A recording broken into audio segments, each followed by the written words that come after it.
Where did I go? Why did I stop posting videos? I did post a few short videos, but I know most of my subscribers don't see those short videos, so I thought I would make a longer video explaining what happened to me. On the evening of August 9th, I think it's the 9th, could have been the 8th, it was a Saturday evening around 6:30 p.m.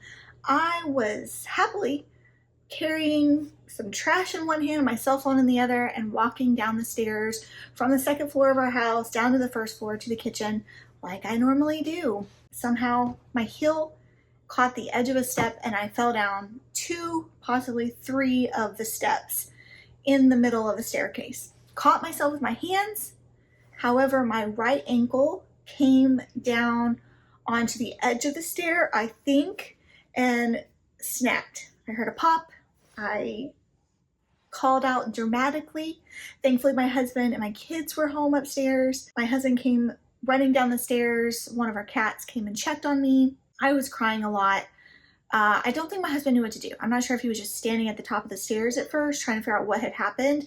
But I instantly said, "It's broken, it's broken." I had grabbed, when I heard it snap, I grabbed my right ankle with my left hand, and I was 2 or 3 stairs from the bottom, and I felt like I was gonna pass out because I realized I was holding my foot together, like there was an obvious deformity.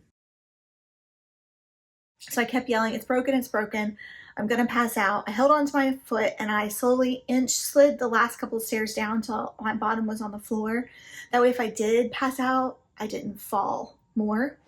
And then I told my husband, I said, "You're gonna have to call 911." And he said, "Can we not just take you to the car to the ER?" And I said, "No, it's broken. There's no way I can put weight on this foot. It is broken." And he said, "Are you sure?" And I said, "Yes." I'm still dramatically crying, like making loud noises because I was in excruciating pain. And so he called. I laid on the floor in an awkward position, holding my right ankle in my foot, held it there for 18 minutes.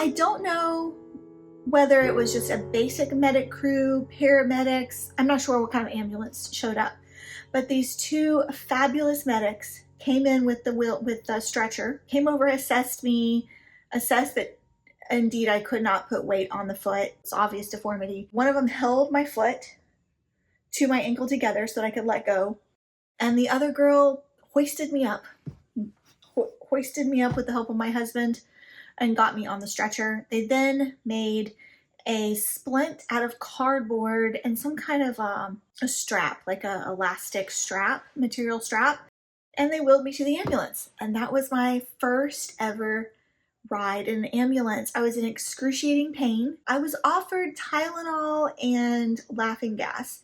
And in my head, mind you, I was in a lot of pain. In my head, I'm thinking, what good is Tylenol? And I'm picturing like over-the-counter Tylenol that comes in a bottle. What good is that going to do? No, that's not going to touch my pain. And then I'm thinking also, I'm going to have to pay for that in this ambulance ride. And it's probably going to be more than like the cost of a bottle of Tylenol at Walgreens. And then the laughing gas, I had recently had a dental procedure and had laughing gas and didn't like the way that made me feel. So I turned that down. Good or bad, that's what I went with. Thankfully, my son, he is 17, so he could stay with our daughter, who is 8, and help put her to bed and read her a book and all that. He was fantastic. My husband followed the ambulance soon after in his car, took the bumpy roads to the ER, to my local ER. One woman drove and one woman was in the back with me, and she kept encouraging me and telling me to breathe, and I went out of my body, y'all. I took yoga for many years, and we learned how to do like a yoga breath where it was deep breathing exercises and how to meditate and kind of take yourself away from the presence of your body. And so that's what I did. So in my mind, I was on my favorite place in Beaufort, South Carolina, on Hunting Island State Park. There is a section of the beach called the Graveyard or the Boneyard, and I was sitting on one of those old trees that had been smoothed out by the ocean waves, And I was just looking at the waves, and I was breathing in as the surf came in and breathing out as it let out. When we got to the ER and they were getting me out of the ambulance, the one girl looked at me and she said, "I can tell you're a mom. If your husband had been the one in this ambulance, he would have been hollering and yelling the entire time in pain."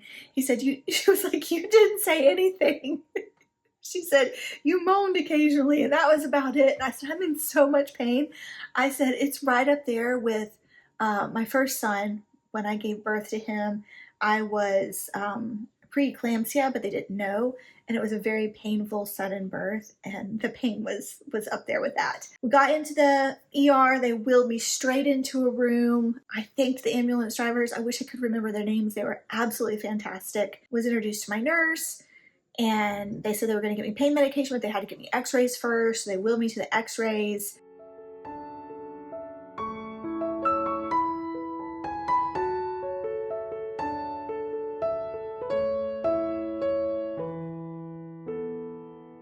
Which was actually very painful because, in x-rays, they have to move your foot to get proper angles, images on the x-ray.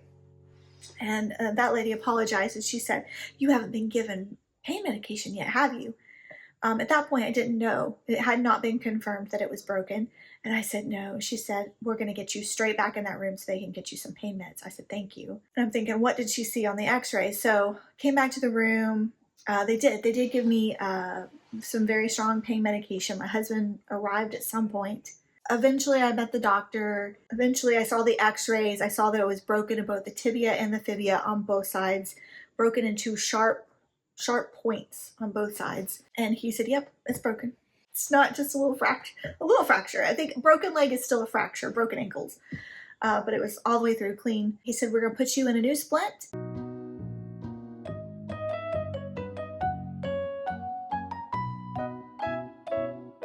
and get you an ortho on the ortho schedule to talk to an orthopedic surgeon." I said, "Okay." We were at the ER a total of 5 hours. In order to get my foot into a temporary splint, they gave me more pain meds because the doctor literally had to hold my foot to his chest and straighten my bones to get them in the proximity of each other how they were supposed to be, because so if this is my ankle, this is the inside of my ankle, they had all been pushed that direction. So all of the inner bone, everything was pushed out, and he had to push it all back in, which hurt, even with very strong pain meds. Got me in a temporary splint and sent me home before midnight. And so then I spent the next 10 days waiting for surgery because they're booked up. They're constantly doing surgeries, and they were booked up. It was very disturbing to feel my bones still loose in my ankle. Every time I would move my leg, I couldn't put weight on it. The bones would shift, and it was just very freaky. But I am now 11 days post-surgery. I have lots of new bionic titanium metal in my ankle. 2 screws on the inside and at least 2 screws. I'm still not sure how many screws on the outside ankle, plus a metal plate. I don't see my orthopedic surgeon again for another 2 weeks. I am non-weight bearing. I'm getting around on a knee scooter. Everything exhausts me. Here's my conundrum. I had so many great plans. I had planned out so many fun videos for fall that had to do with party games. I had some great fall games. And I think I could probably still film some of them sitting down because I can't stand. And I'm supposed to be elevating my leg 24/7. So it can't be pointed down, and it has to be above my heart level 45 minutes out of every hour, which is difficult. Right now my legs are propped up on the scooter and I'm just sitting in a chair. The problem is it takes so much energy to gather supplies, to prep the space to film in, set up the cameras and everything. Right now I'm filming on my cell phone because it requires so much energy for me to set up the big camera and the big lights just in my office. Every day I will get stronger. Every day I will have more energy, I think. I'm not sleeping well either. That's the other part. I've been getting around 5 to 6 hours of sleep every night since I came home. And my leg's been broken for 3 weeks now. growing bones is hard and it's exhausting. Just putting makeup onto film is difficult. Showering requires my husband to help me. I only get a shower every 3 days because it is so exhausting and takes so much time to sit in the shower with a little handheld thing. And again, like I said, it requires my husband's help in setting up and getting me in the shower. Anyways, it's a lot. So I'm not quite sure.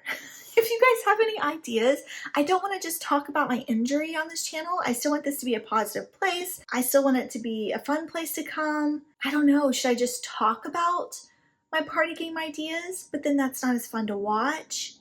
Should I talk about, like, you know, I do the FabFitFun unboxings, which is kind of lifestyle things. Should I talk about like my favorite Amazon products of the month?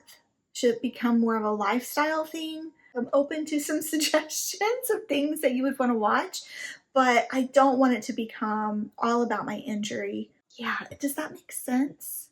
I don't want it to be a depressing place, I guess what I'm saying, because like I can't go outside. This is a long-term thing. Like I'll see the doctor, but I won't immediately be able to start weight bearing again. It's probably going to be another month to 2 months before I can actually put weight on my foot. By that point, my muscle strength will have deteriorated. I will not be as strong as I was. By the time my bones are actually fused with the hardware, it will then become baby steps to get me walking again. And I don't know how long that process will take. I've been watching videos on YouTube, and it seems to vary, like another couple months for people to be able to fully walk again. And then once they're fully walking, it's slow. And then they have to wait for 15 minutes and put their feet up, and there's still swelling involved. I don't know what the future looks like, but I know that this is not like a quick fix. My doctor said full recovery, hopefully in a year. He said, where would you like to see yourself in a year? And I said, I would like to be back running on my elliptical, because that is a joy of mine. That is a stress relief of mine. And he said, I think I can get you there in a year. I can't drive. That's the other thing. It's my right foot. Cannot drive. Will not be driving for a while. Will not be leaving the house for a while. Thank you if you've watched this far in the video. And we'll try to have as much fun as we can through Christmas. Hopefully I'll be walking. That's kind of my goal, is that I will be weight bearing and taking small baby steps by Christmas. Thanks you guys so much for sticking with me. I really appreciate it. Okay, I'll see you in the next one. Bye.